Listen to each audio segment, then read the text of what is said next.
अस्सलामुअलैकुम दोस्तों, welcome back to our channel Find Urdu.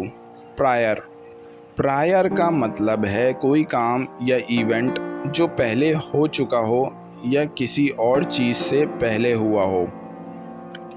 जब आप कोई काम या कमिटमेंट पहले से कर चुके हैं और उसके बाद कोई दूसरा काम करना मुश्किल हो तो आप कहते हैं कि आपका कोई प्रायर कमिटमेंट था।